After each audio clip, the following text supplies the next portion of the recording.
first things first, you know what I'm saying? We love having a good story time here at Club 520. But Coach P and Teague, I got a connection from way back, man. Let the people know about it. Oh, yeah, he told me today. Yeah. He knew my father, so I'll let you explain it first, and then I can comment about it. So when I grew up in Boston, and I used to attend practices at Boston University when Rick Pitino, your St. John's coach, was the head coach. Let's hear it for Rick and St. John's. Yeah, one time for the Johnnies. Show some love. Uh-oh. There it is. There we go. So I'm a young college player trying to walk on Division III, and I'd go to all the practices in Boston. So I went to Boston University, watched Pitino practice. Jeff's dad, Sean Teague, was there. He was one tough son of a bitch. I can say that, right? Yeah. Hey, Marcus said I was it's good. told I can say anything I want. That's right up my alley. Pop your shit, Coach. Am I right, though? Your dad, tough, hard-nosed player. I don't know. Yeah, he was. he was sad to me, but I'll let you go. It's not what I saw in practice. Nah, so you telling me that, and he gonna watch this show, and you giving him all that love. Now I'm gonna have to hear that for the rest of my life, that he was a good player, and every day I tell him he sucks. So He's an OG. man, don't say that. Now he get OG title. It's crazy. For sure, man. Listen, one of my favorite things about basketball is you got a lot of vantage points. A lot of people play a part in people being successful. One of the best trainers around, Chris, man. Please tell the people how you got started into helping people get to the next level. I mean, first of all, shout out to Marcus, my guy. I met Marcus at USA Basketball. Okay. So I had a couple of players on the USA team, and I met him with Tobias Harris. So Tobias and him are really good friends, and I've been a part of the Harris family for a while. And we met gambling with me, him, and Russell Westbrook. So we were gambling. Boy, there's some names in there. Okay. We were gambling, and me and Marcus was looking like, hey, double down on 0. We was telling Russ, the next one that hit was 0, which payout is like 33-1. And nobody played on it, but that's how I met Marcus. And being in the basketball space is all about community. And it's all about, the youth, the grassroots, and it's all about, it's a small circle.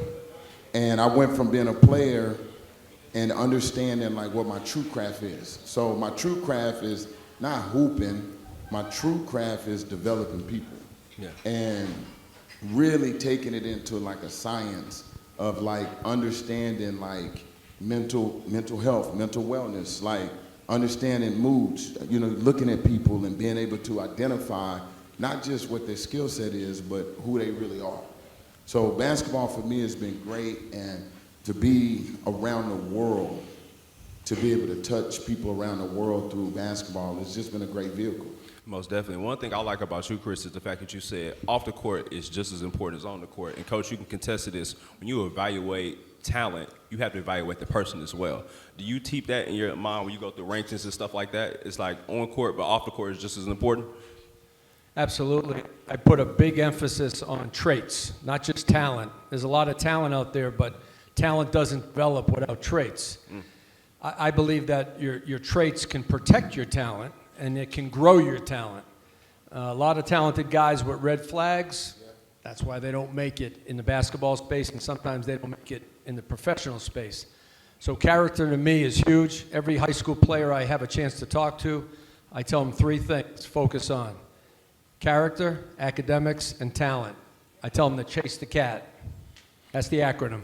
So far as... That's a hell of an acronym, Coach.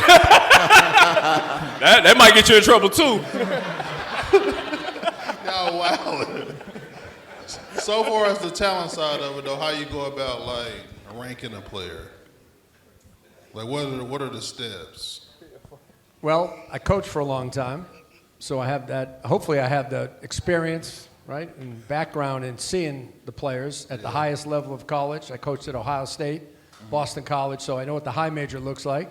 Been a head coach at Wright State, mid-major, and I was an assistant with Rick Majerus at St. Louis University. Okay. Then he passed away. So for 22 years, I've been in the college game as a head coach or an assistant. So I look at different categories that are important to the game. Talent-wise, first, athleticism. You have to see who has the athleticism, who has the measurables, skill level, who can impact the game without scoring. For me, and I know for Chris, basketball IQ is missing in the game, and it's needed. And I look for kids that understand what they're doing and why they're doing it. Quick story on that. Talked to an NBA assistant coach just this year, and he said half our team doesn't know where to go on the court. They don't know. When I say cut, they don't understand. When I say screen, they don't know how. Wow. This is a high-level NBA assistant. So basketball IQ is another factor. And then I put the traits: competitiveness, coachability, body language, and being a caring teammate. Those are my top 4. Okay. Because you had Jeff ranked so low when he was in high school, so I just wanted to. Wait, I was just trying to. I checked that before I came. Yeah, I was going to ask you about that. Okay, all right. Well, here's the disclaimer. I wasn't doing it then. I was coaching in St. Louis when you come out of high school, so blame the guy before me. Who was that? I need to talk to him. What's that? They had me at 154. Yeah, they didn't know what they were. That's why I got the job. Yeah, they had bad eyes. You're right. I had your brother up high. You did. Shout out to 520 Moot. Shout out to him. You did. Okay. Yeah, So that's thank you for that, though. You're trying to put me in a corner. You can't put a Boston guy in a corner in New York. Not For good. sure. Yeah, he tried to load it up on you, pause. But listen, we're in NYC. Hey, y'all know what time it is. We playing them games. I said pause, relax.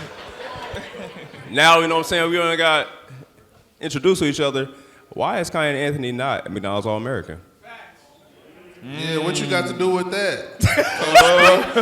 I need to know. Committee votes. Who is the committee? Yes. A lot of people. Who? Oh, different people. There's a whole list of people. We live in 2020. The Yeah, reason why I asked you got to reach out to McDonald's to get that. That's information they didn't want me to give out. So if you reach out, they'll give it to you. I put it on Ronald McDonald. But honestly, it's always been a vote. Look, I recruited McDonald's All-Americans. Now I'm voting for them.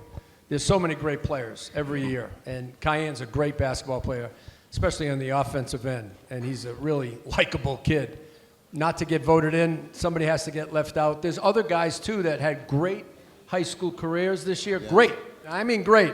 I don't throw out compliments unless they're earned. Thanks. They didn't make it either. we had on the West Coast, I think, 6 to 8 McDonald's All-Americans in California.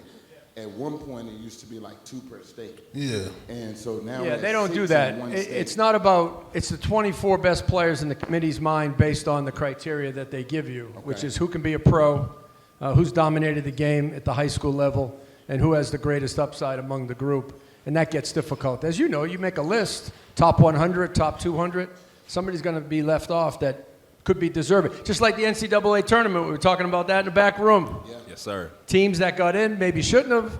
Teams that didn't make it. North Carolina. Yeah, okay. And other people didn't make the tournament. That's the unfortunate part of making a list. Okay.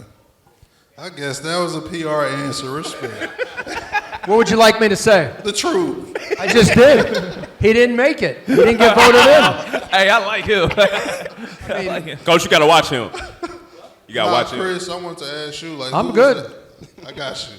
I'm back on you next. Hold on. Chris, Bro, that's Paul. crazy. Come on, y'all relax. You know where we at. I'll cut hey, over. Jeff, this wasn't in the contract. Go ahead.